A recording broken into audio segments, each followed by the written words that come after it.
आपका डिक्टेशन मासिक पत्रिका के अंक 15 से लिया गया है। आपका डिक्टेशन स्टार्ट होगा कुछ सेकंड के बाद। स्टार्ट। महोदय, प्रदेश शासन की अक्षमता के फलस्वरूप पंचायती राज के आने के पूर्व ही जहां सार्वजनिक चरोखर भूमियों को अतिक्रमण निगल चुका है, वहीं वर्ष में 1500 करोड़ रुपए की सोया खली विदेशों को निर्यात कर देशी पशुधन को इससे वंचित रखा जा रहा है। खली और चारे की कमी के कारण प्रदेश का पशुधन अपने अस्तित्व के लिए संघर्ष कर ही रहा है। इसके परिणाम स्वरूप घटती पशु उत्पादकता के कारण खेती की उर्वरता में लगातार कमी परिलक्षित हो रही है। लेकिन इन सब से बेखबर होकर लगभग 60 देशों को भारत से सोया खली निर्यात की जा रही है। पूरे देश में सोया प्रसंस्करण उद्योग के लगभग 155 व अकेले मध्य प्रदेश में लगभग 74 उपक्रम हैं व इनकी स्थापित क्षमता लगभग 143 लाख टन सोया प्रसंस्करण की है। वहीं देश में अभी लगभग 44 लाख टन सोयाबीन का उत्पादन हो रहा है। सोया उद्योग की मांग व पूर्ति के इस बड़े अंतर के कारण सोयाबीन की खेती को प्रोत्साहित करने के लिए सोया उद्योग अपने संगठन के माध्यम से शासन पर दबाव बनाए हुए है। सोयाबीन की खेती में बढ़ती लागत व लगभग स्थिर उत्पादकता के कारण किसानों के प्रति इकाई क्षेत्र लाभ में तो कमी आ रही है। सोयाबीन की खेती के अंतर्गत क्षेत्र 1994-95 तक लगभग 10 वर्षों में सोयाबीन की खेती के अंतर्गत क्षेत्र विस्तार लगभग 305% हुआ है। वहीं कुल उत्पादन इस अवधि में 359% ही बढ़ पाया है।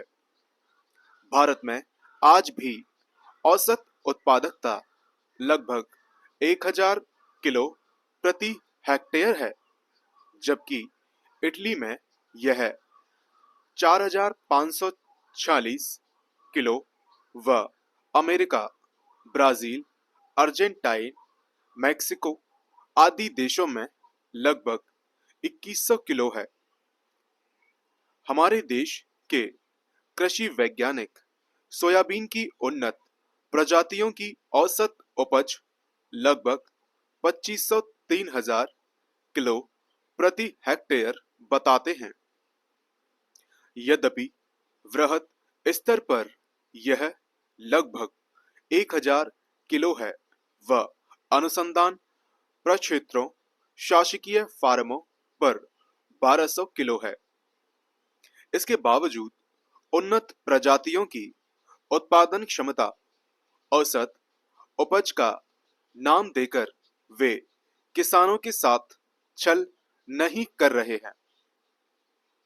सोयाबीन की खेती में लगभग 150 प्रकार की कीट व्याधियों का प्रकोप हो रहा है व प्रदेश के किसी न किसी क्षेत्र में ये व्याधियां प्रतिवर्ष महामारी का रूप लेकर किसानों की कमर तोड़ रही हैं। सोयाबीन की लगातार खेती से कृषि भूमि की उर्वरता बढ़ने के बजाय घट रही है। पैराग्राफ। उपाध्यक्ष महोदय, संविधान स्वीकार करने के 47 वर्षों बाद एवं स्वतंत्रता की स्वर्ण जयंती के वर्ष में भारत सरकार ने शिक्षा को एक संवैधानिक मौलिक अधिकार बनाने का निर्णय किया है। यह सुविदित है कि संविधान के नीति निर्देशक सिद्धांतों वाले अध्याय में धारा 45 में कहा गया है, राज्य 14 वर्ष तक की उम्र के सारे बच्चों के लिए 10 वर्ष के अंदर निशुल्क एवं अनिवार्य शिक्षा का प्रबंध करने की कोशिश करे। लेकिन संविधान की इस धारा में निर्धारित 10 वर्षों की बात तो छोड़िए, आज भी राज्य ने अपना वह दायित्व पूरा नहीं किया है। राष्ट्रीय मोर्चा की सरकार द्वारा 1990 में गठित आचार्य राममूर्ति समिति ने सबसे पहले स्वीकार किया कि शिक्षा को भारतीय नागरिकों का एक मौलिक अधिकार बनाया जाना चाहिए। इसने संविधान में संशोधन की सिफारिश की, पर उससे भी अधिक महत्वपूर्ण सिफारिश उसने यह की कि इस मौलिक अधिकार को हासिल करने के लिए समाज में जरूरी स्थितियां पैदा की जाएं। जब भारत ने बाल अधिकार के बारे में संयुक्त राष्ट्र संधि पर हस्ताक्षर किया, तो उसने शिक्षा को अनिवार्य बनाने का दायित्व स्वीकार कर लिया।